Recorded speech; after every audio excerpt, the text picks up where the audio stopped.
आज की हमारी कहानी है मृत्यु अटल है। एक चतुर व्यक्ति को काल से बहुत डर लगता था और वह सोचता था कि मेरी किसी भी क्षण मृत्यु हो सकती है।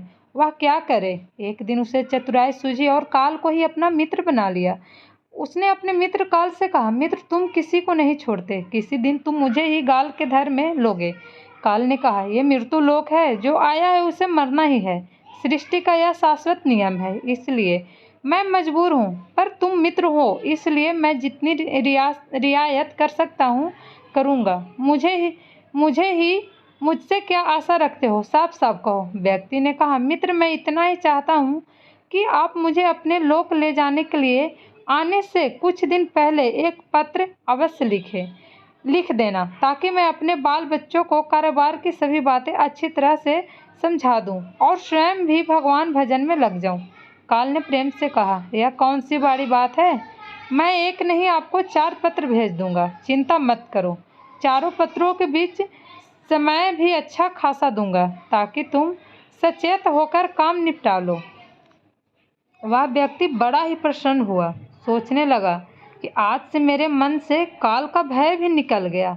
मैं जाने से पूर्व अपने सभी कार्य पूर्ण करके जाऊंगा, तो देवता भी मेरा स्वागत करेंगे। दिन बीतते गए, आखिर मृत्यु की घड़ी आ पहुंची।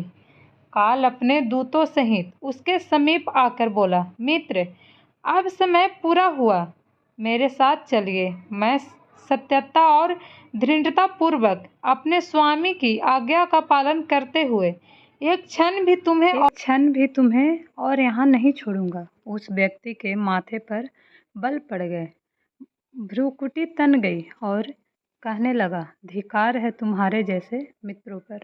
मेरे साथ विश्वासघात करते हुए तुम्हें लज्जा नहीं आती। तुमने मुझे वचन दिया था कि आने से पहले पत्र लिखूंगा, परंतु तुम तो बिना किसी सूचना के अचानक दूतों सहित मेरे ऊपर चढ़ आए। मित्रता तो दूर रही, तुमने अपने वचनों को भी नहीं निभाया। काल हंसा और बोला, मित्र इतना झूठ तो ना बोलो। मैंने आपको एक नहीं 4 पत्र भेजे, आपने एक भी उत्तर नहीं दिया। उस व्यक्ति ने चौंक कर पूछा, कौन से पत्र, कोई प्रमाण है। मुझे पत्र प्राप्त होने की कोई डाक रसीद आपके पास है तो दिखाओ।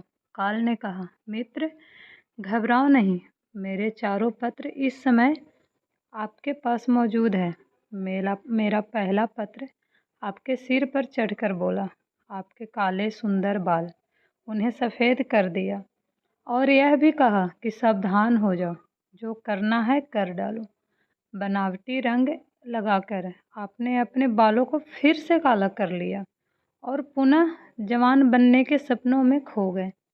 आज तक मेरे श्रेष्ठ अक्षर आपके सिर पर लिखे हुए हैं। कुछ दिन बाद मैंने दूसरा पत्र आपको नेत्रों के प्रति भेजा। नेत्रों की ज्योति मंद होने लगी, फिर भी आंखों पर मोटे शीशे चढ़ाकर आप जगत को देखने का प्रयत्न करने लगे।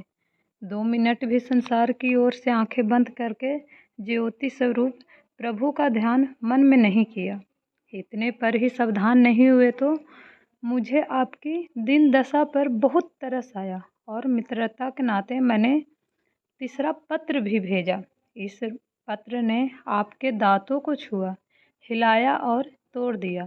आपने इस पत्र का जवाब ही न दिया, बल्कि नकली दांत लगवाए और जबरदस्ती संसार के भौतिक पदार्थों का स्वाद लेने लगे।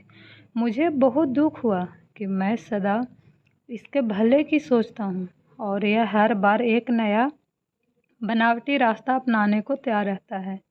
मैंने अंतिम पत्र के रूप में मैंने रोग, क्लेश तथा पीड़ाओं को भेजा, परंतु अपने अहंकार का बस सब अनसुना कर दिया। वह व्यक्ति काल के भेजे हुए इन पत्रों को सुनकर फूट फूट कर रोने लगा और अपने विपरीत कर्मों पर पश्चाताप करने लगा। उसने स्वीकार किया कि मैंने गलत में शुभ चेतावनी भरे इन पत्रों को नहीं पढ़ा। मैं सदा यही सोचता रहा कि कल से भगवान का भजन करूंगा, अपनी कमाई अच्छे शुभ कार्यों में लगाऊंगा, पर वह कल भी नहीं आया। काल ने कहा, आज तक तुमने जो कुछ भी किया। राग, रंग, स्वार्थ और भोगों के लिए जानबूझकर ईश्वरीय नियमों को तोड़कर तुमने कर्म किए। उस व्यक्ति को जब कोई मार्ग दिखाई नहीं दिया तो उसने काल को करोड़ों की संपत्ति का लोभ दिखाया। काल ने हंसकर कहा, मित्र, यह मेरे लिए धूल से अधिक कुछ भी नहीं है। धन, दौलत, शोहरत, सत्ता, ये सब लोभ संसारी लोगों को बस में कर सकता है, मुझे नहीं। काल ने उत्तर दिया, यदि तुम मुझे लुभाना ही चाहते थे तो सच्चाई और शुभ कर्मों का धन संग्रह करते। यह ऐसा धन है जिसके आगे मैं विवश हो सकता था, अपने निर्णय पर पूर्ण विचार को बाध्य हो सकता था, पर तुम्हारे पास तो यह धन धेले भर का भी नहीं है। तुम्हारे ये सारे रुपए पैसे, जमीन जायदाद, तिजोरी में जमा धन संपत्ति सब यहीं छूट जाएगा। मेरे साथ तुम भी उसी प्रकार निवस्त्र हो जाओगे जैसे कोई भिखारी की आत्मा जाती है।